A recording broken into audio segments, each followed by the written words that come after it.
Baik, Assalamualaikum warahmatullahi wabarakatuh.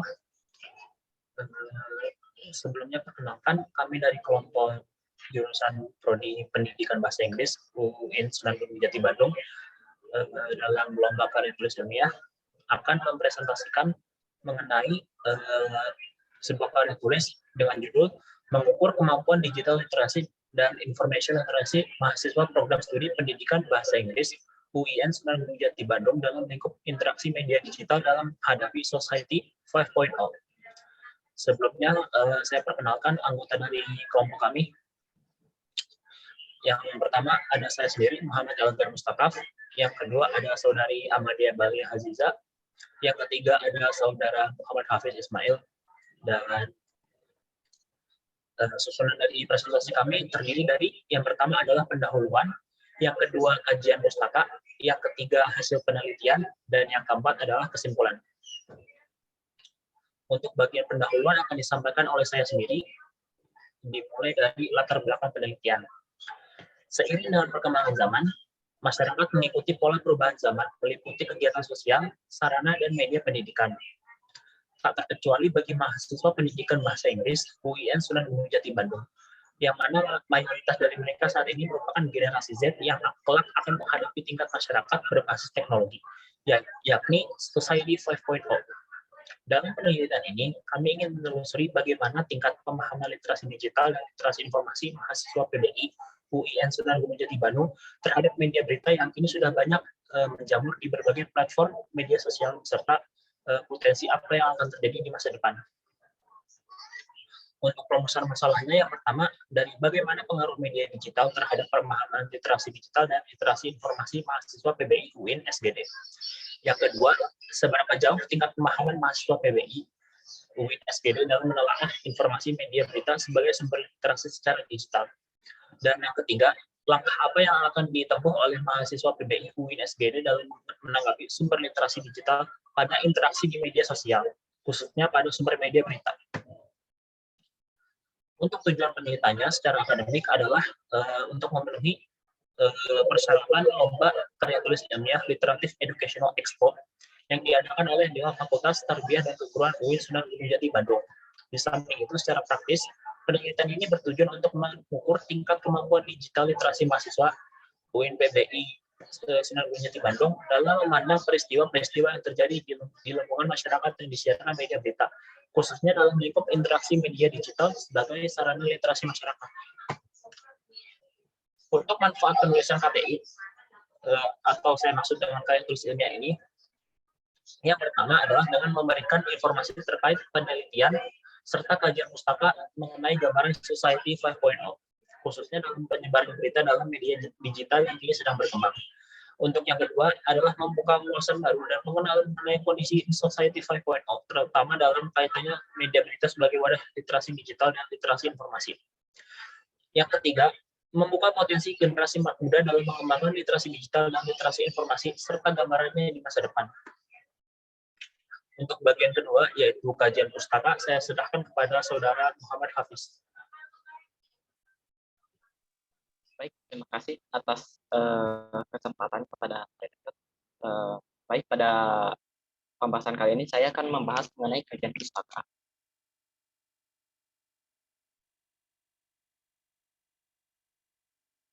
Untuk mengawali pembahasan kajian pustaka ini, kita akan memulai dengan definisi literasi digital. Nah, literasi digital adalah suatu daya penguasaan dalam penggunaan berbagai perangkat teknologi informasi untuk memperoleh, mengevaluasi, menggunakan, serta mengkomunikasikan suatu temuan atau discovery. Daya penguasaan ini termasuk keterampilan bersifat teknis, seperti kemampuan untuk menggunakan beragam perangkat teknologi digital, mengklasifikasikan berbagai macam gawai atau perangkat gadget yang memiliki karakteristik yang mendukung untuk suatu kebutuhan tertentu sesuai fungsi, dan menemukan bagaimana cara atau metode yang baik dalam menyebarkan serta membagikan informasi digital secara luas.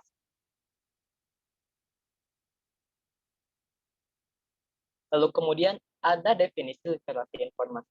Nah, apa yang dimaksud dengan literasi informasi itu? Literasi informasi adalah suatu kemampuan mengolah suatu informasi di dalam suatu media, dari mulai menemukan ide, menyimpulkan informasi, hingga penggunaan informasi. Literasi informasi menuntut setiap individu untuk bersikap kritis dalam mengevaluasi banyaknya informasi yang tersedia di dalam media digital. Pada saat ini, literasi informasi sendiri menghadapi berbagai rintangan sekaligus membawa pesan sisi positif tersendiri. Lalu, dari kedua definisi tersebut, apakah yang menjadi perbedaan antara keduanya? Nah, literasi informasi sendiri fokus pada aspek penulisan informasi itu sendiri, seperti bagaimana informasi itu diperoleh, dievaluasi, dan digunakan ketika diambil dari sumber cetak, digital, atau jenis sumber lainnya. Sedangkan literasi digital, ia berfokus pada aspek penggunaan media digital sebagai perantara penyebaran informasi di dalam jangkauan yang luas. Lalu dari adanya konsep literasi informasi yang tadi, maka muncul konsep multi-screen society, eh, yakni eh, multi-screen society ialah eh, mohon maaf, baik untuk konsep multi-screen society sendiri ialah merupakan komponen utama sebagai subjek dan objek dari penyebaran informasi. Nah, kata lain dari multi-screen society bisa dikatakan sebagai masyarakat maya atau yang lebih dikenal dan dekat dengan kita ialah netizen. Istilah ini mengacu pada masyarakat yang bergerak dalam dunia digital atau maya sebagai pelaku dan penerima informasi yang mengalir dalam media informasi digital yang dalam praktisnya berlangsung dengan ditandai adanya hubungan timbal balik. Nah, untuk selanjutnya ada konsep dan fungsi media sosial. Penggunaan istilah media sosial merujuk pada sejumlah material daring yang dikelola dan diproduksi oleh masyarakat publik. Media sosial mengedepankan aspek komunikasi sebagai identitas utama serta kemudahan dalam penggunaan dan pencetakan inovasi teknologi sosial. Nah, di dalam tubuh media sosial sendiri, dia memiliki beberapa fungsi yang bisa digunakan sebagai media di dalam kehidupan sehari-hari, yakni ada fungsi komunikasi, misalnya seperti blog dan email, lalu ada fungsi kolaborasi seperti wiki dan Zoom, lalu yang ketiga ada fungsi komunitas seperti Facebook dan Reddit, lalu yang keempat ada fungsi ulasan dan opini seperti ulasan pembaca Amazon dan Kaskus, lalu yang kelima ada fungsi multimedia seperti YouTube dan podcast. Nah, dari media sosial sendiri, dia bisa diaplikasikan menjadi beberapa hal, yakni sebagai media edukasi akademik, lalu ada sarana dokumentasi dan integrasi suatu forum atau organisasi, lalu ada sarana ekonomi masyarakat, dan lain sebagainya. Lalu selanjutnya kita akan menginjak pada definisi dan konsep berita atau news. Berita atau news adalah suatu media yang berisi informasi-informasi mengenai suatu peristiwa atau kabar krusial dan kontroversial dalam skala siar tertentu dan disiarkan melalui media tertentu. Nah, berita atau news ini bisa berskala regional, yakni ditujukan kepada audiens pada wilayah regional tertentu. Lalu ada berita atau news yang berskala internasional, yakni berita yang ditujukan kepada audiens pada masyarakat global. Lalu dalam kaitannya berita, kita akan mengenal kemampuan dasar penulisan dan penyiaran berita. Apa sajakah itu? Nah, poin pertama yakni news writing, yakni kemampuan menulis suatu berita berdasarkan kaidah-kaidah kebahasan yang berlaku serta kode etik jurnalisme.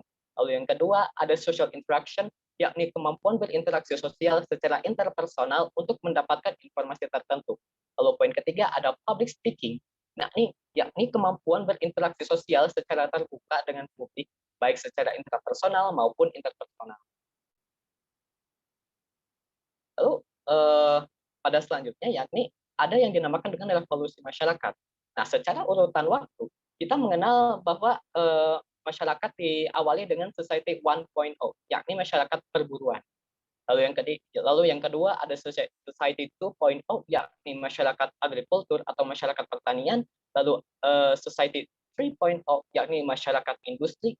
Lalu pada tahap keempat yakni society 4.0, yakni masyarakat informasi, dan hingga kini kita menginjak pada society 5.0, yakni technology society atau masyarakat teknologi. Bagaimana sih gambaran atau utopia society 5.0 ini? Nah, mungkin ini kita akan menjelaskan dalam papasan ini. Yang pertama ada drone delivery, yakni penggunaan kurir drone dan investigasi lapangan. Lalu yang kedua ada AI-based household appliances atau peralatan rumah tangga berbasis kecerdasan buatan. Lalu ada robotic medical care and cyborg, yakni layanan kesehatan robotik dan manusia bionik. Lalu ada smart work robot and biomimetic application, yakni robot cerdas penunjang pekerjaan berat dan penerapan ilmu biomimetik. Lalu yang kelima ada cloud services, yakni layanan cloud yang canggih dalam pemenuhan kebutuhan belanja dan bisnis. Lalu yang terakhir ada autonomous vehicle, yakni penggunaan transportasi otomatis dan berteknologi tinggi. Nah, dalam kaitannya antara perkembangan Society 5.0 dengan perkembangan media berita, kami berspekulasi bahwa media berita di masa depan akan disampaikan melalui media hologram. Dikarenakan apa? Berhubung karena teknologi hologram tersendiri itu sudah mulai dikenal oleh masyarakat global. Baik, terima kasih atas informasinya. Dengan ini saya kembalikan kepada moderator.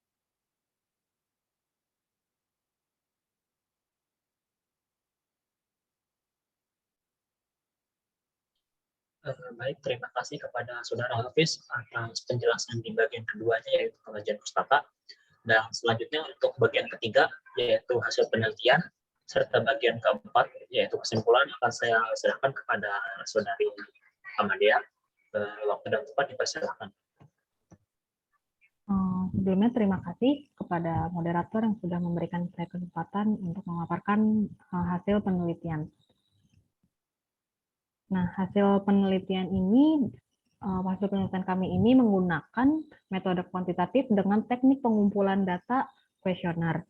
Jadi ada sebanyak 12 mahasiswa jurusan bahasa Inggris yang terdiri dari semester 1 sampai semester 8 sudah mengisi kuesioner tersebut. Nah, yang pertama kita masuk ke frekuensi. Jadi di sini kita bisa melihat nih mahasiswa jurusan frekuensi mahasiswa jurusan pendidikan bahasa Inggris dalam mengakses berita di media digital. Dan hasilnya itu sekitar sebanyak 8 orang atau 66,7% responden mengakses berita di media digital sebanyak 1 sampai 2 kali sehari.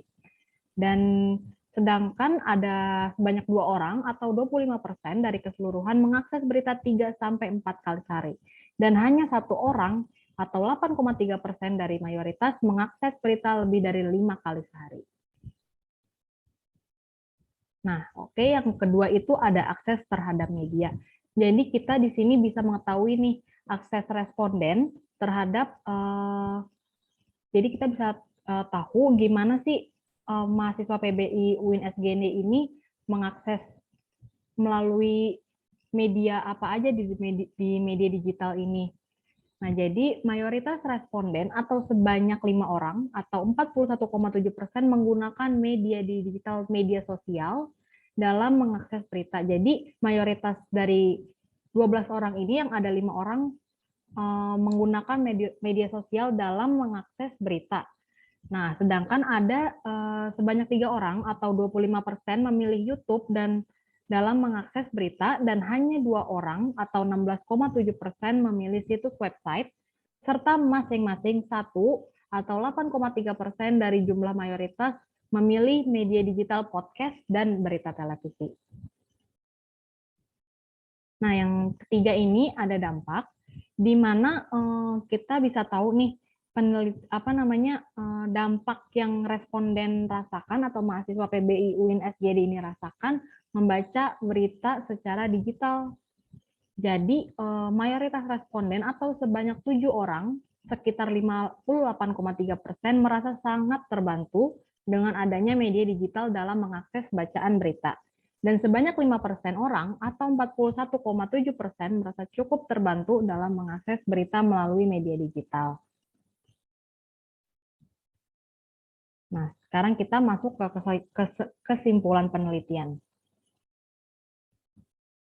Nah, apa sih kesimpulan penelitian dari penelitian kita kali ini? Yang pertama, kita bisa tahu bahwa jurusan pendidikan bahasa Inggris UIN Sunan Gunung Jati memiliki mayoritas dalam mengakses berita itu 1 sampai 2 kali sehari, dan sisanya ada yang 3 sampai 4, bahkan ada yang sampai lebih dari 5 kali sehari.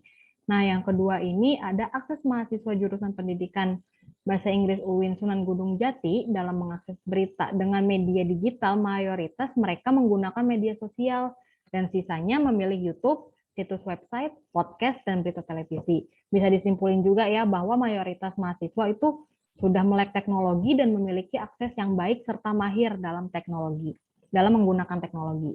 Nah, yang ketiga ini atau yang terakhir ada dampak yang dirasakan mahasiswa pendidikan bahasa Inggris UIN Sunan Gunung Jati Bandung dalam berliterasi. Mayoritas mereka itu berpendapat bahwa mereka sudah merasa sangat terbantu dengan adanya literasi yang bersifat digital ini. Nah, saran dari kami itu yang sudah kami simpulkan dari penelitian itu cukup tingginya akses mahasiswa, ya tadi kan akses mahasiswa itu benar-benar cukup tinggi banget dalam mengakses berita di media digital. Kami berharap bahwa mahasiswa dapat bijak saat menggunakannya. Dan yang kedua itu, meskipun minat literasi yang berdasarkan penelitian tadi itu dikatakan relatif rendah, kami berharap agar mahasiswa dapat meningkatkan kemauan mereka untuk berliterasi lebih baik, mungkin dengan salah satu caranya mencoba berbagai macam media yang belum pernah mereka coba sebelumnya. Mungkin sekian dari pemaparan materi dari saya kembalikan kepada moderator. Baik, terima kasih kepada Saudari Amadea dan Saudara Hafiz atas pemaparan materinya. Dan tidak terasa kita sudah di ujung dari akhir bagian dari presentasi kali ini. Sebelumnya saya ucapkan sekali lagi terima kasih kepada kedua rekan saya, dan saya minta maaf jika ada kesalahan baik dari kata-kata maupun pemaparan materi dari kami bertiga. Terima kasih atas perhatiannya, dan wassalamualaikum warahmatullahi wabarakatuh. Waalaikumsalam warahmatullahi wabarakatuh.